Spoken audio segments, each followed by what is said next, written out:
झूठ बोला तुमने दया से? हाँ, भाई जैसा ना वो तुम्हारा, इस तरह से दिल दुखाया? कैसी बात कर रहे हो तारिका? मैं तो सपने में भी उसका दिल दुखाने की नहीं सोच सकता। उसको दुख ना हो इसलिए मैंने झूठ बोला। अभिजीत, झूठ के पैर नहीं होते, वो ज्यादा दूर तक चल नहीं सकता। तुम्हें दया को सब कुछ सच सच बता देना चाहिए था। बताया था मैंने सच उसे, कड़वा सच। मैं सिर्फ ये जानने आया था कि श्रेया ने उस लड़के को हाँ बोला है या नहीं। नहीं, वो हाँ बोल दिया श्रेया ने, लेकिन जब मैंने दया का चेहरा देखा, लगा जैसे किसी गोली ने उसके सीने को चीर दिया है।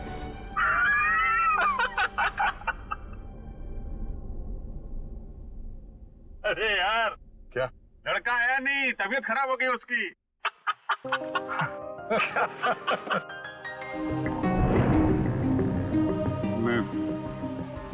मैं दया को इस हालत में नहीं देख सका। मैंने बात पलट, मैंने कहा कि मजाक था। सिद्धार्थ का परिवार तो आया ही नहीं।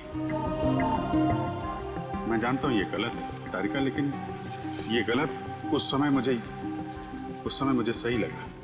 और दया का इतना इंपॉर्टेंट लेटर श्रेया को ना देना, ये भी तुमको सही लगा? क्या लगता है तुम्हें कि मैं जानबूझ के ये सब कर रहा हूं? मैं नहीं चाहता दया और श्रेया आए तुम। दुनिया मुझे कुछ भी कहे, मुझे कोई फर्क नहीं पड़ता, लेकिन तारिका तुम मुझे गलत समझ रही हो। बहुत दुख हुआ मुझे, बहुत दुख हुआ। गया था मैं श्रेया के घर वो लेटर लेके। नमस्ते अभिजीत, तुम आओ अंदर आओ। श्रेया से थोड़ा काम था, वो है क्या? हाँ है, बैठो, मैं उसे बुलाती हूँ, बैठ जाओ।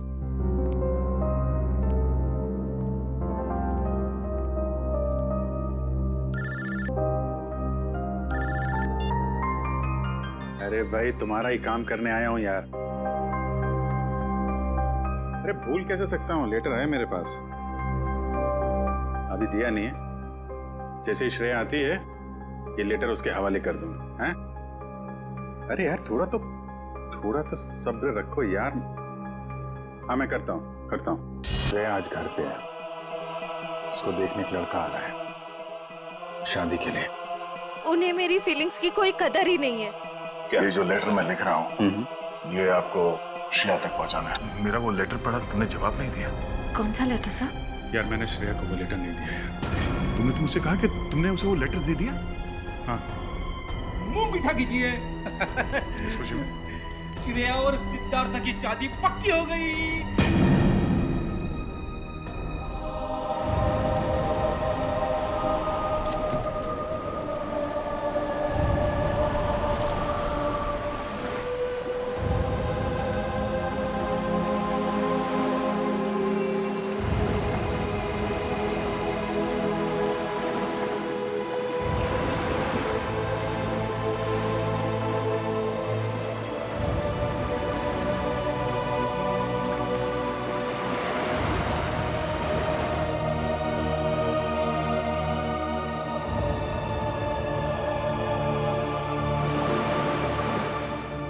सर बोलिए ना, क्या बात है? नहीं वो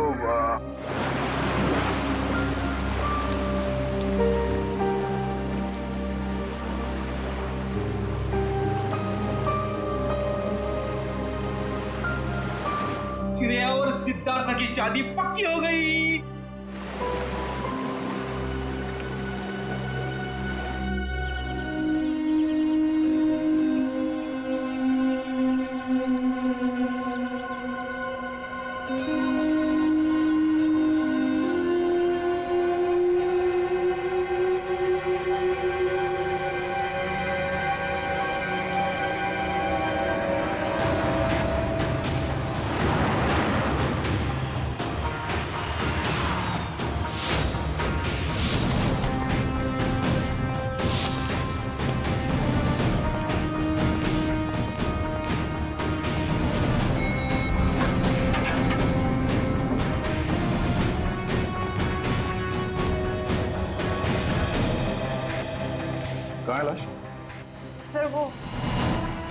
कैबिन में।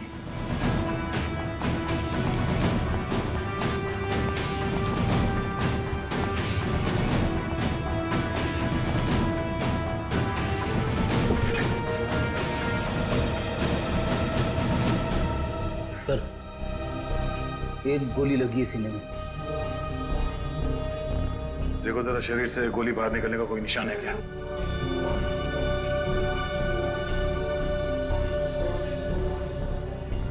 नहीं सर, कोई एग्जिट वोल नहीं है। गोली बाहर निकलने का कोई जख्म नहीं है।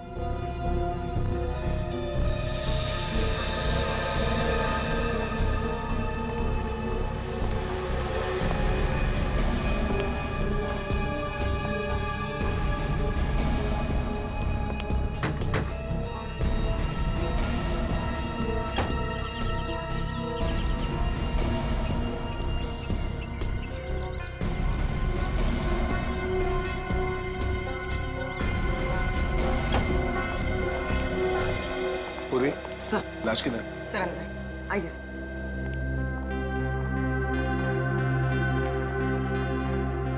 आए दे। क्या बात है? तुम्हारा खास दोस्त कहाँ है? अभिजीत? इस आदमी के शरीर में गोली लगी है और कोई एग्जिट वुंड नहीं है।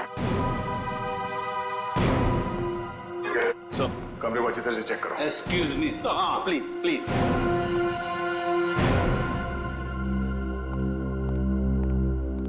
ये तारिका क्या हुआ है? ये तो एकदम उखड़ गया ना। कुछ गलत तो नहीं कह दिया मैंने?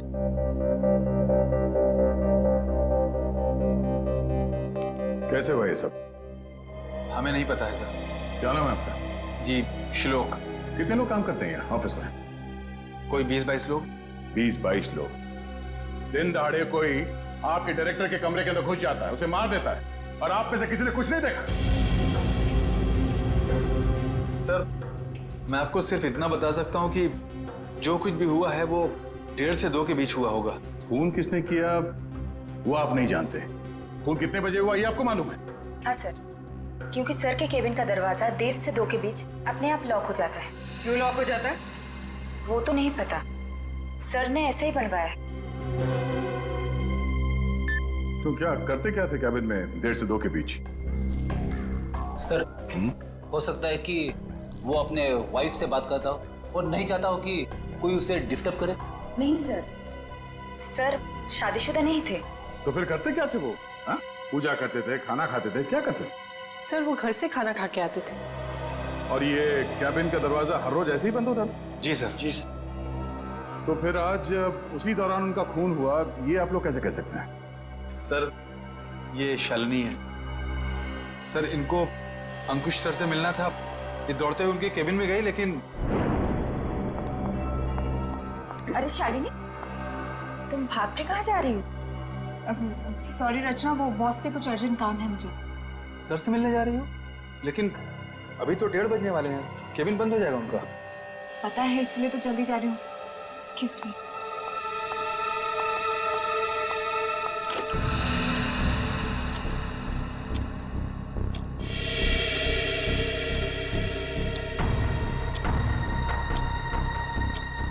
अब और आधा घंटा वेट करना पड़ेगा।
देखो उसको।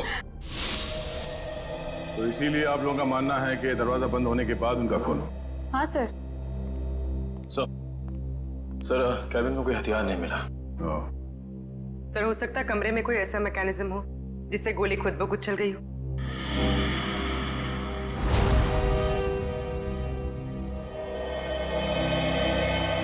डॉक्टर साहब, ये खूनी कहाँ खड़ा होगा जब उसने गोली चलाई? ये देखो, यहाँ टेबल पर खून के छींटे पड़े हुए हैं। इसका मतलब साफ है खूनी वहां खड़ा था जब तुम खड़े हो। और ये अंकुश यहां था। सामने से खूनी ने गोली चलाई जो अंकुश के सीने में आकर के लगी और गोली लगते ही अंकुश यहां जमीन पर गिर गया। और अगर गोली किसी मैकेनिज्म से चलाई गई है तो मैकेनिज्म इसी लाइन में होनी चाहिए। बिल्कुल। रेडी निकल, जरा देखो कोई मैकेनिज्म दिखता है क्या? मैकेनिज्म? हाँ, जिस वक्त अंकुश की मौत हुई उस वक्त ना कोई कमरे में बाहर से अंदर आया और ना कोई अंदर से बाहर गया। आप लोगों को पता है कि मौत कितने बजे हुई? हाँ, ऑफिस स्टाफ का कहना है कि दोपहर को 1:30 से 2 बजे के बीच। सही है। राइगर मोर्टिस लाश की जकड़न भी यही बता रही है।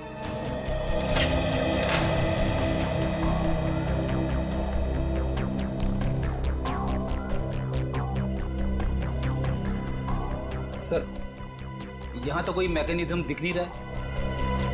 सर यहाँ भी ऐसी कोई चीज दिखाई दे नहीं रही है। कमरे में कोई आया नहीं और कोई मैकेनिज्म भी नहीं है, तो फिर इस आदमी को गोली लगी कैसे? कि ऐसा तो नहीं कि ये दरवाजा लॉक होने से पहले इसे गोली लगी? एक बात बताइए, आप में से किसी ने ये दरवाजा बंद होने से पहले अंकुश को जिंदा देखा था? No sir. नहीं सर। ठीक है, एक काम करो, शुरू से बताओ जब आपके बॉस अंकुश यहाँ इस ऑफिस में आए। सर वो बहुत परेशान थे और उन्होंने कृतिका को अपने केबिन में बुलाया। Okay sir, okay. रचना, क्या हुआ? बॉस बहुत ज्यादा गुस्से में है, कृतिका को अंदर बुलाया है।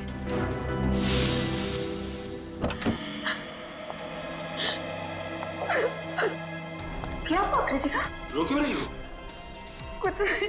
अरे बताओ ना, रो क्यों रही हो? कुछ नहीं हुआ। अरे बताओ तो कृतिका। तो कृतिका अभी कहाँ है? ऑफिस से चली गई क्या वो? नहीं सर, उसका बैग तो यहीं है।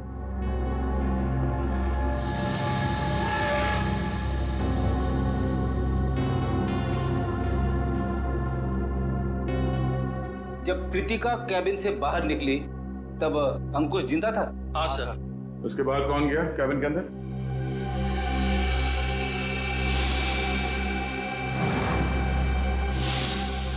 देखिए, हम एक सवाल 2 बार नहीं पूछेंगे आप लोगों से। हम यहाँ ये पता करने की कोशिश कर रहे हैं कि आपके बॉस का खून किसने किया, और इसके लिए हमें आपके सहयोग की जरूरत है। और आपके ऐसे चुप रहने से कुछ हासिल नहीं होगा, इसलिए बताइए, कृतिका के बाहर आने के बाद अंकुश के कैबिन में कौन गया था? सर, त्र्यंबक, रचना और मैं। उस वक्त कितने बजे थे?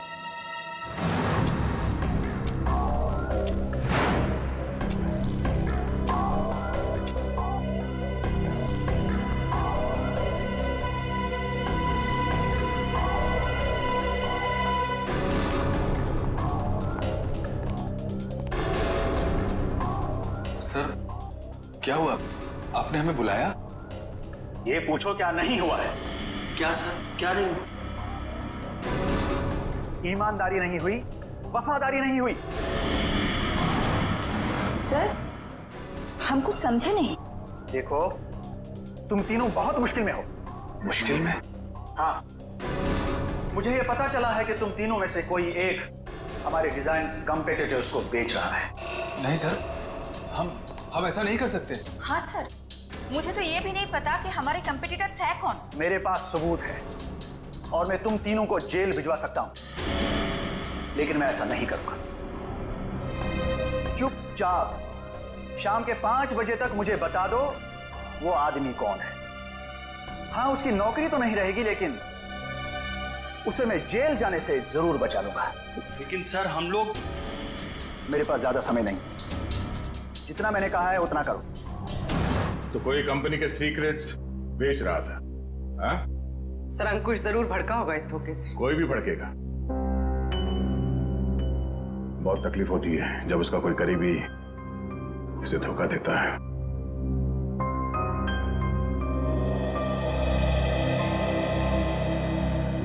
तुम तीनों में से कोई एक धोखेबाज है, वरना अंकुश सिर्फ तुम तीनों से पूछताछ क्यों करेगा इस बारे में? सर हम बेकसूर हैं। कोई हमें फंसाने की कोशिश कर रहा है। तुम लोगों ने ही मारा अंकुश को और अब ये बेकसूर होने का नाटक कर रहे हो। नहीं सर, हम सच कह रहे हैं। अच्छा, वो तो हम पता लगा ही लेंगे कि क्या है सच और क्या है झूठ। तुम कितने बजे अंकुश के कैबिन से बाहर गए थे? सर यही कोई 1:15 हो रहा होगा। और वो जिंदा थे जब तुम बाहर आई? हाँ मैम। जी, तो उसके बाद कौन गया था केबिन में? सर मुझे पता नहीं है। मैंने किसी को जाते हुए नहीं देखा सर। मैंने भी किसी को अंदर जाते हुए नहीं देखा। सबका जवाब एक ही है। सर समझ में नहीं आ रहा है कौन सच बोल रहा है और कौन झूठ। सर खूनी जो कोई भी है, सर इन तीनों के बाहर आने के बाद दरवाजा लॉक होने से पहले अंकुश के कैबिन में घुसा होगा और अंकुश का खून करने के बाद शालिनी के आने से पहले निकल गया होगा। खूनी कौन हो सकता है? तो कमरे के अंदर घुसा और किसी ने उसे आते जाते नहीं देखा। अंकुश के कमरे से बाहर निकलने के बाद तुम तीनों कहाँ थे? सर हम कॉन्फ्रेंस रूम की तरफ चले गए थे ये झूठे लगे इल्जाम के बारे में बात करने के लिए, लेकिन थोड़ी देर के बाद जब हम बाहर लंच के लिए आए तो देखा शालिनी अंकुश जी के रूम की तरफ जा रही थी। 1:15 से लेके शालिनी के कमरे के बाहर आने तक किसी ने किसी को कमरे के अंदर जाते हुए देखा? सर हमने ध्यान नहीं दिया क्योंकि कृतिका ही ये सब देखती थी। ये कृतिका है कहाँ? पता नहीं सर, बहुत टाइम से आपने उसे देखा नहीं। पुलिस देखो, जब तक कृतिका नहीं मिल जाती कुछ पता नहीं चलेगा। आप लोग सीसीटीवी कैमरा की फुटेज क्यों नहीं देखते? उसमें पता चल जाएगा। तुम कौन हो? जी मैं सुमित, कृतिका का बॉयफ्रेंड।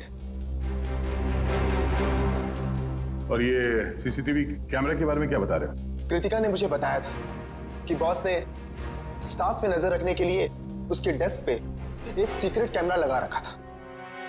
क्या कैमरा?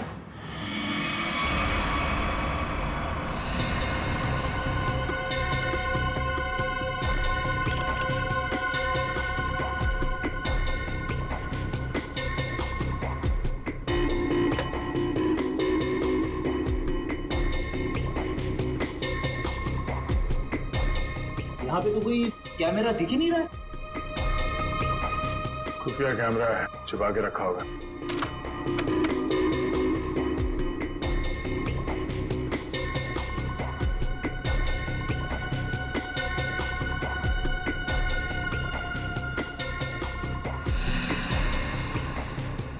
ये देखो, लाफिंग बुद्धा की आंखों में कैमरा है। निखिल, पता करो इसका रिसीवर कहाँ है।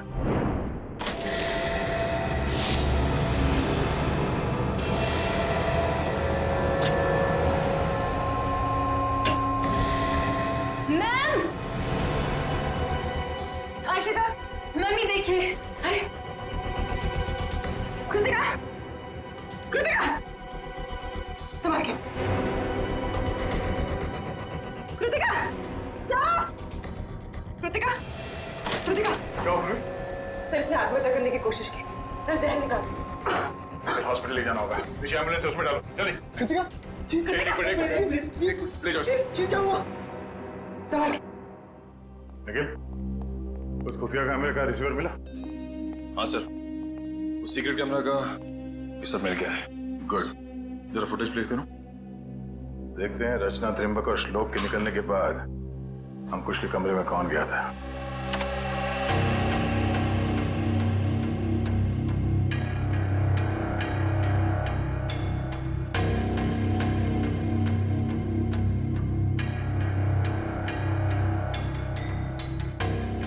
ने कृतिका के बारे में जो कहा था वो तो सही निकला। अब आगे देखते हैं।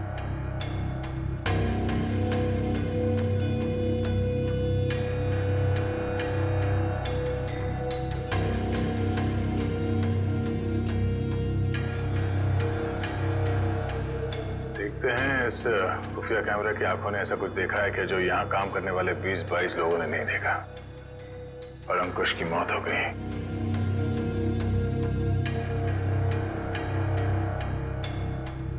एक मिनट रुको सर, ये आदमी कौन है?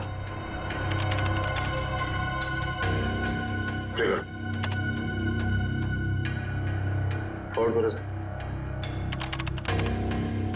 बस इसका चेहरा तो ठीक से दिख ही नहीं रहा है। ये आदमी कैबिन के अंदर गया एक 20 को, बाहर निकला एक 25 को, और बड़ी हड़बड़ाहट में निकला है बाहर।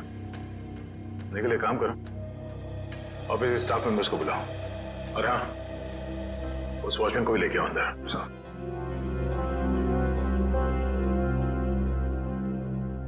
आइए सब।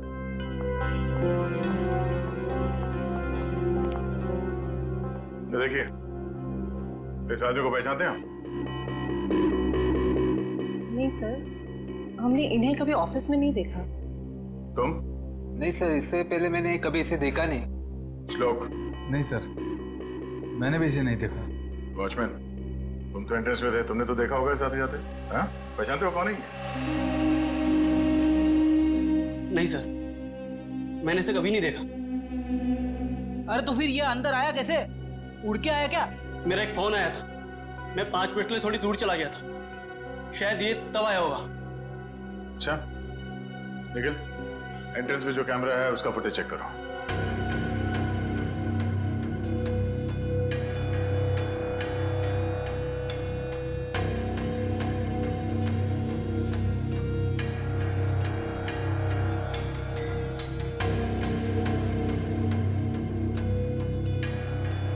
एक मिनट, इस फ्रेम को फ्रीज करो। ये सुमित? कृतिका, तुम्हें कुछ नहीं होगा, जल्दी चलो। आई, तुम्हें कुछ नहीं होगा कृतिका, तुम ठीक हो जाओगे। संभल के।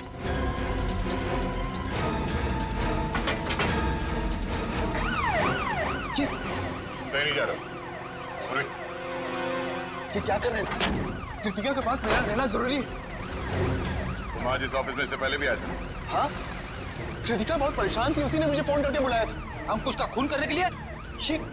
ये कैसी बातें कर रहे हैं आप लोग? सच है, वही कह रहे हैं, समझे?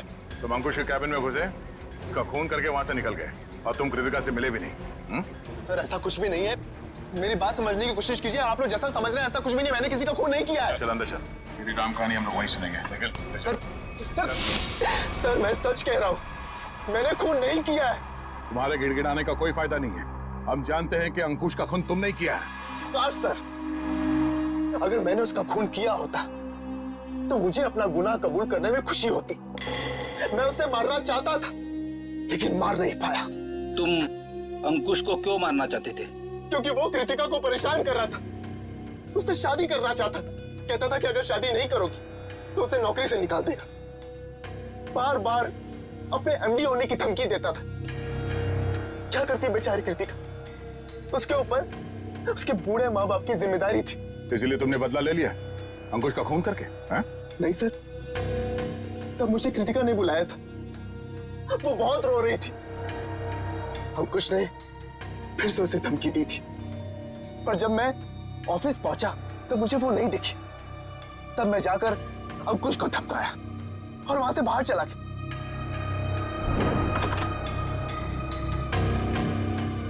कौन हो तुम? बहुत हो गया अंकुश, कृतिका से दूर रहना, वरना क्या करोगे? जान से मार दूंगा तुझे।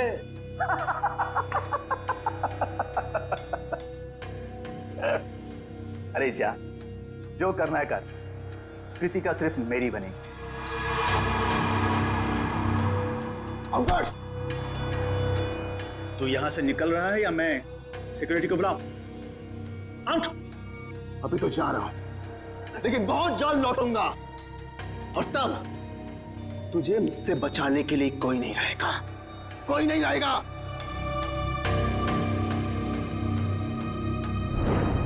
हमारे पास सबूत है। तुम 1:20 में अंकुश के कमरे के अंदर गए थे और ठीक 1:25 को बाहर निकले थे। क्यों? फिर भी मैं बार बार यही कहूंगा कि मैंने खून नहीं किया है। देखो सुमित, दया सर को गुस्सा मत दिलाओ। सीधी तरीके से मान जाओ कि खून तुमने किया है, क्योंकि तुम्हारे जाने के बाद यहाँ की स्टाफ शालिनी जब कैबिन में गई तब अंकुश मरा पड़ा था। सर मेरा विश्वास कीजिए, मैंने खून नहीं किया है। प्लीज मेरा यकीन कीजिए आप लोग। याद देखो। सर गन पाउडर की स्मेल। स्प्रे देना। एक मिनट।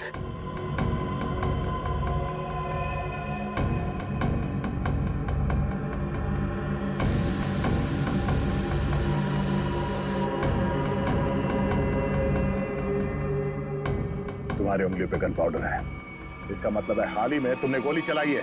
नहीं सर, अंकुश का खून तुम नहीं किया है। मैंने गोली नहीं चलाई है सर। तो फिर ये गन पाउडर तुम्हारी उंगलियों पे कैसे है?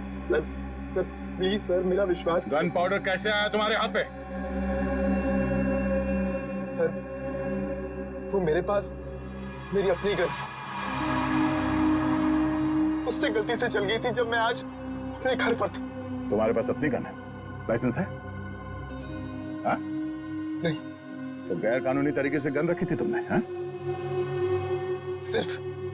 सिर्फ और सिर्फ अंकुश को मारने के लिए। अगर आज उससे कोई नहीं मारता तो मैं शायद उसे जरूर मार देता। तो गन कहाँ रखी है तुमने? बाहर फ्लावर पॉट पे। गन को बाहर क्यों छोड़ा तूने? हाँ? क्योंकि कृतिका ने मुझे कसम दी थी कि मैं अपने साथ गन अंदर लेकर ना आऊं, वरना गुस्से में मैं कहीं उसके बॉस को मार ना दूं, इसलिए बाहर छोड़ दी। चल देखा वो गन कहाँ है?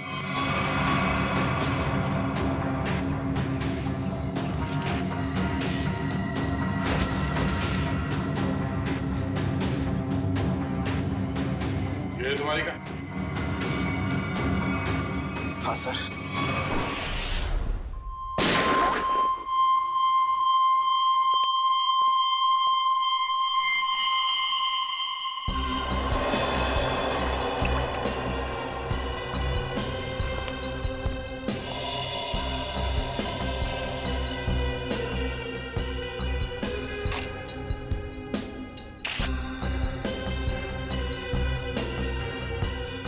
मेरी समझ में नहीं आ रहा है कि आप लोग मेरी गन को चेक क्यों कर रहे हैं, जबकि मैं इसे ऑफिस में लेकर गया ही नहीं था। दोनों बार प्लांट में ही छिपा दिया था। तुम कितना सच बोल रहे हो कितना झूठ अभी पता चल जाएगा। भैया तो मैच होती है। ये गोली और अंकुश के शरीर में जो गोली मिली है वो गोली, दोनों मैच होती है। इसका मतलब साफ है अंकुश को इसी गन से गोली मारी गई है। अब बोलो, तो तुमने दोनों बार ये गन ऑफिस के बाहर वाले गमले में छुपा दी थी? सर मैं आपसे बार बार कह रहा हूं कि मैंने अंकुश को नहीं मारा। जब मैं उसके कैबिन से बाहर निकल रहा था तो वो जिंदा था। जरूर मुझे कोई फंसाने की कोशिश कर रहा है। तो मतलब तुम्हारी गन अपने आप गमले से बाहर आई, अंकुश जी को गोली मारी और फिर आके गमले में छुप गई। और ये कहानी है सर? अरे मैं कोई कहानी नहीं बना रहा हूं, मेरा विश्वास कीजिए। एक सेकंड, कॉल। क्या? हाँ मुझे याद आ गया। जैसे ही मैं अंकुश के कैबिन से बाहर निकल रहा था उसके मोबाइल पर एक कॉल आया था। और उसने वो कॉल रिसीव किया था? हाँ।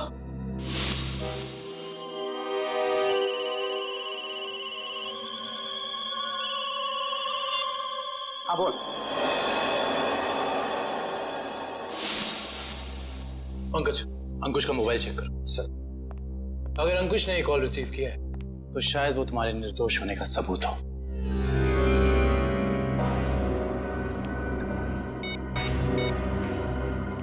सर, अंकुश को 1:25 पे कॉल आया था सर, और 7 मिनट तक कॉल चली। 7 मिनट? 1:25 को कॉल आया था।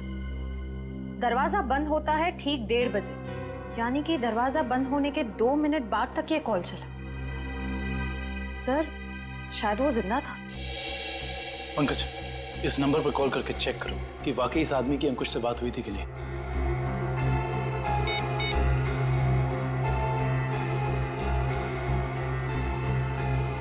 अंकुश नहीं, मैं सीआईडी ऑफिसर पंकज बोल रहा हूँ। अच्छा, एक बात बताइए, आपने आज अंकुश को फोन कॉल किया था? आपकी बात हुई थी उससे? अच्छा, लगभग कितने मिनट तक बात हुई थी? 5 से 7 मिनट। अच्छा ठीक है, थैंक यू वेरी मच। नहीं नहीं, कोई टेंशन। सर, 7 मिनट तक बात हुई थी सर। देखा सर, मैं सच कह रहा हूं, मैंने अंकुश को नहीं मारा है। इसका मतलब सुमित खूनी नहीं है, तो फिर खूनी कौन है? कहीं खूनी पहले से ही तो कैबिन में छुप कर नहीं बैठा था और दरवाजा लॉक होते ही उसने अंकुश को गोली मार दी और फिर वहां बैठकर इंतजार कर रहा था। और जब 2 बजे बाकी का सारा स्टाफ अंदर आया कैबिन में अंकुश की लाश देखने, तो मौका देखकर वो भी उनके साथ निकल गया।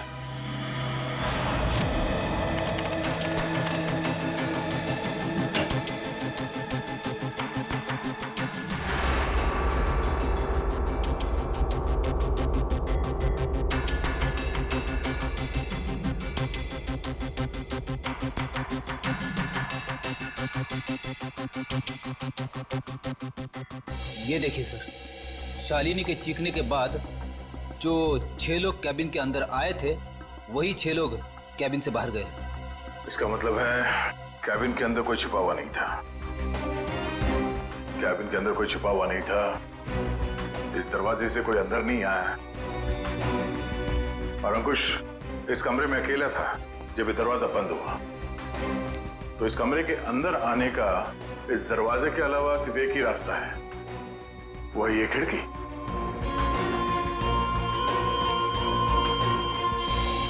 मगर जब हम लोग इस कमरे के अंदर आए तो ये खिड़की अंदर से बंद थी।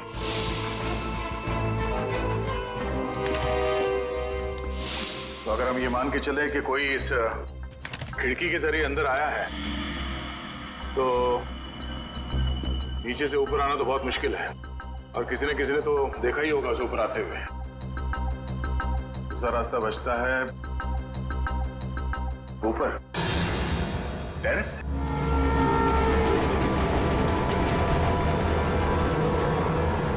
जरा देखो आसपास, अगर वो खूनी अंकुश के कैबिन में यहाँ टेरेस से गया है तो उसने रस्सी या हार्नेस का इस्तेमाल किया होगा, और अगर ऐसा है तो यहाँ लेज पे कोई ना कोई निशान जरूर होना चाहिए।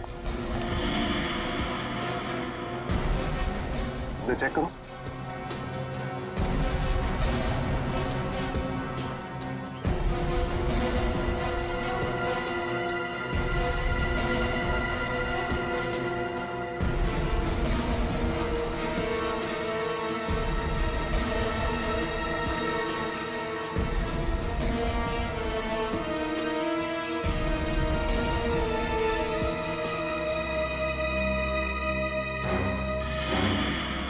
ये देखो, यहाँ पर निशान है। ये निशान, उसने रस्सी को यहाँ से बांधा और यहाँ से नीचे उतरा। तो ठीक नीचे यहाँ पे अंकुश का ऑफिस है।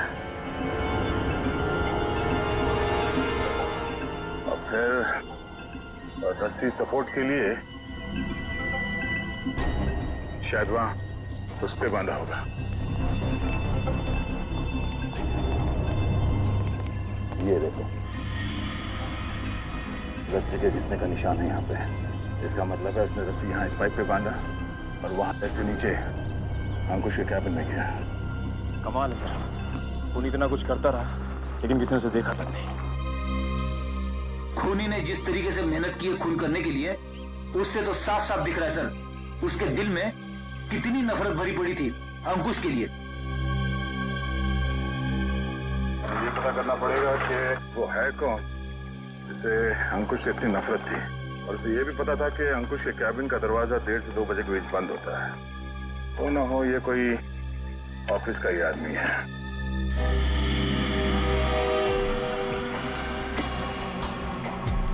खूनी टेरेस से रस्सी के सहारे नीचे उतरा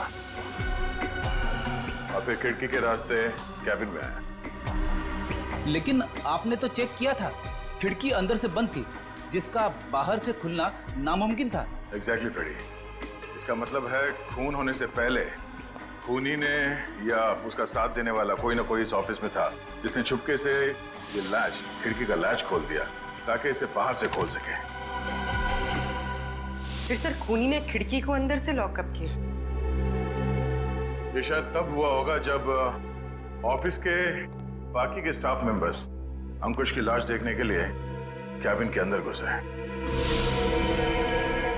खूनी यहाँ से अंदर आया और उसने अंकुश को गोली मार दी। गोली चलने की आवाज नहीं, शायद गन पे साइलेंसर लगा हुआ था। और फिर अपना काम करने के बाद खूनी वापस इस खिड़की से ऊपर चला गया। मगर खूनी ने एक गलती कर दी। वो क्या सर? लैच। जब उसने खिड़की खोलने के लिए ये लैच ऐसे खोला होगा, जाहिर सी बात है उसने ग्लव्स पहनने की तकलीफ नहीं की होगी। इसका मतलब खूनी के उंगलियों के निशान उस लैच पे है। हाँ फ्रेडी, और अब ये उंगलियों के निशान ही हमें खूनी के गर्दन तक ले जाएंगे।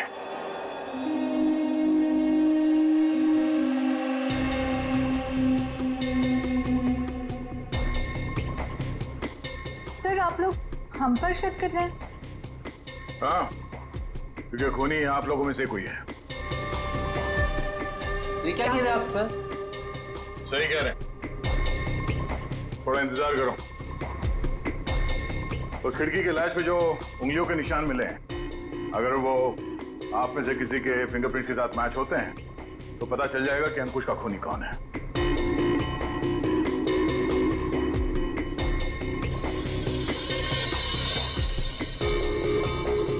ठीक, आप जाइए, आप आइए।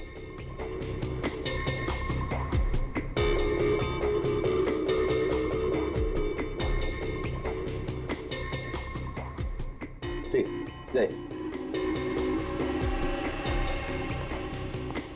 दया, इन सब लोगों के फिंगरप्रिंट्स तो ले लिए, अब जरा इन्हें मैच करके देखते हैं। ठीक है सर। हाँ?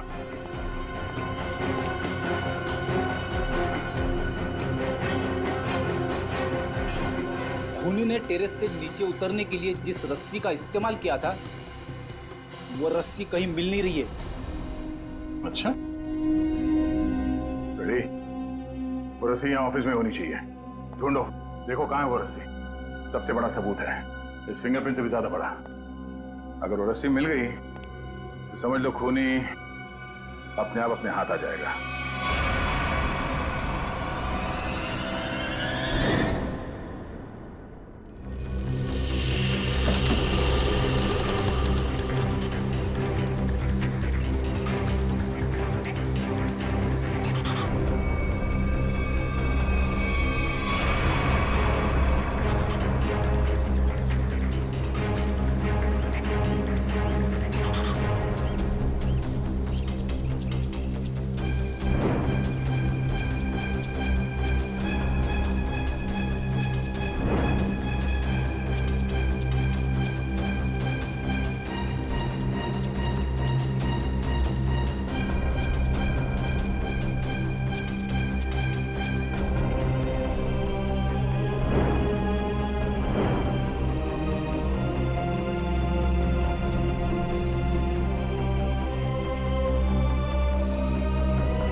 सॉरी भाई दया, क्या बात है? तारिका, केबिन में मिले फिंगरप्रिंट्स इनमें से किसी से मैच नहीं हो रहे। ये कैसे हो सकते डॉक्टर तारिका? इनमें से किसी न किसी के उंगलियों के निशान मैच होने चाहिए थे। आप लोगों से कोई गलती हो गई होगी। नहीं यार दया, ऐसा नहीं है, हमसे कोई गलती नहीं। हो सकता है दया इनमें से कोई खूनी नहीं होगा, तो खूनी नहीं होगा तो फिंगरप्रिंट्स कैसे मैच होंगे? हो सकता है इस बार गलती आप लोगों से होगी।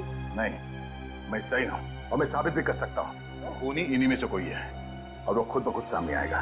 सामने आ जाएगा मतलब तुम्हारे सामने आकर के खड़ा हो जाएगा, कहेगा लीजिए दया जी मैंने खून किया, मुझे हथकड़ी पहना दीजिए। यार बात कर। डॉक्टर साहब इस बार ऐसा ही कुछ होगा। डॉक्टर साहब ने आप लोगों के हाथ पे एक केमिकल लगाया था। वो केमिकल रिएक्ट करेगा और वो केमिकल तब रिएक्ट करेगा जब आप में से जो खूनी है वो ऊपर टेरेस पे जाके पानी के टैंक के अंदर से वो रस्सी निकालेगा। वो रस्सी हमें तब मिल गई थी जब पहली बार हम लोग छत पे गए थे।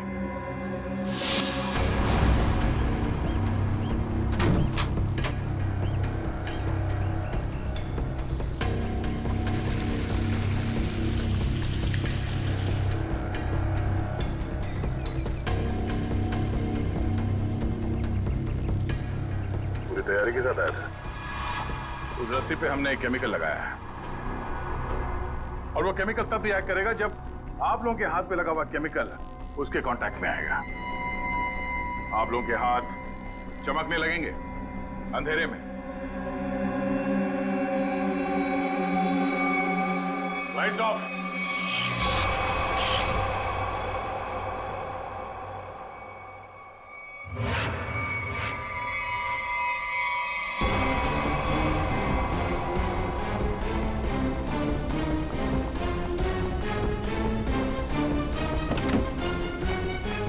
बस बहुत भाग लिया, अब और नहीं।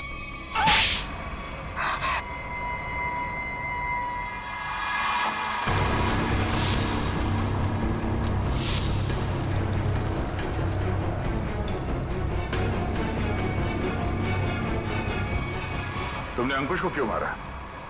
तुम ही कंपनी के सीक्रेट्स बेच रही थी ना? और जब अंकुश तुम तीनों से पूछताछ कर रहा था, तुम जानती थी कि तुम्हें उससे छुटकारा पाना है। हाँ? मैं बहुत पहले से ही जानती थी कि मैं पकड़ी जा सकती, इसलिए मैंने प्लान बना के रखा था कि जब भी मौका मिलेगा मैं अंकुश को मार दूंगी। तो तुमने अपने प्लान में सुमित को कैसे फंसाया और क्यों फंसाया? उसने क्या बिगाड़ा था तुम्हारा? मेरी सबसे अच्छी सहेली को मुझसे दूर कर दिया था। मैं और कृतिका अच्छे दोस्त हुआ करते थे, लेकिन जब से सुमित उसकी जिंदगी में आया था तब से कृतिका उसकी बातें करती रहती थी। सुमित ऐसा है, सुमित वैसा है, सुमित ने ये किया, सुमित ने वो किया, सुमित सुमित सुमित। इस सुमित से मुझे नफरत होने लगी थी। दिन रात उसके साथ फोन पे लगी रहती थी। इस सुमित के चक्कर में वो मुझे भूल गई थी। और आज सर के केबिन से निकलने के बाद कृतिका ने जब सुमित को फोन करके बताया कि गन को कहीं छिपा देना, मैं अपनी सहेली को मैं वापस पाना चाहती थी और यही सही मौका था सुमित को फंसाने का। इसलिए तुमने अंकुश को मारने के बाद अपनी गन सुमित के गन के साथ बदल दी और अंकुश के शरीर पे जो गोली मिली वो उस गन के साथ मैच हो गई, जिसकी वजह से सुमित फंस गया।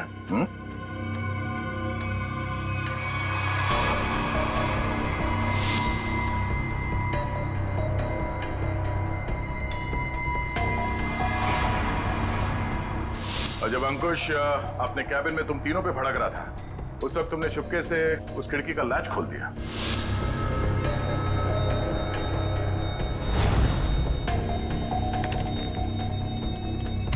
और तुमने मौका पाके विंडो का लैच तब लॉक किया जब सब अंकुश की डेड बॉडी देख रहे थे, है ना?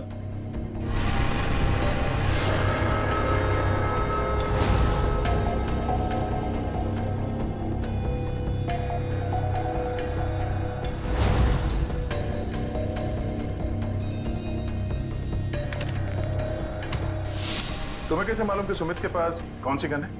कृतिका ने मुझे एक बार बताया था कि सुमित ने एक नई गन खरीदी है।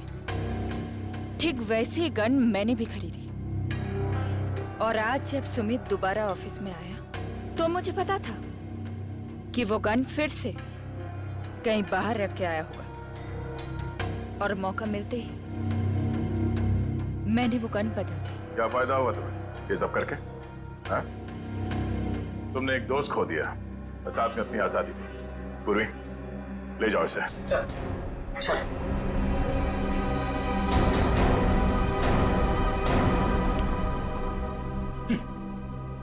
लोग भी दोस्ती में क्या क्या करते हैं सर।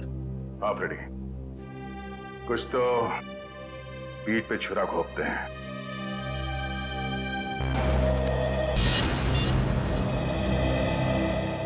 नमस्ते। अभिजीत, मैं तुम्हारे हाथ जोड़ता हूँ, तुम दया का कोई भी लेटर श्रेया को नहीं दोगे। लेकिन दया और श्रेया तो... मैं जानता हूँ दया और श्रेया कुछ कहते नहीं, लेकिन वो एक दूसरे के काफी करीब हैं। मगर मैं अब नहीं चाहता हूँ कि श्रेया अपना फैसला बदले। ये तो दोनों के साथ ज्यादती होगी। आप... अभिजीत, मैं मजबूर हूँ। मैंने पिछले साल सिद्धार्थ के पिता से एक बड़ी रकम उधार ली थी, जो मेरे अलावा मेरे घर में कोई नहीं जानता। और अगर श्रेया ने इस शादी से इनकार किया तो वो लोग सारे पैसे वापस मांग सकते हैं, जो मैं अभी देने की स्थिति में नहीं हूँ। लेकिन अंकल, ये तो श्रेया की जिंदगी का सवाल है। तो मैं क्या करूँ? इतने पैसे कहाँ से लाऊं? श्रेया की माँ को हार्ट प्रॉब्लम है।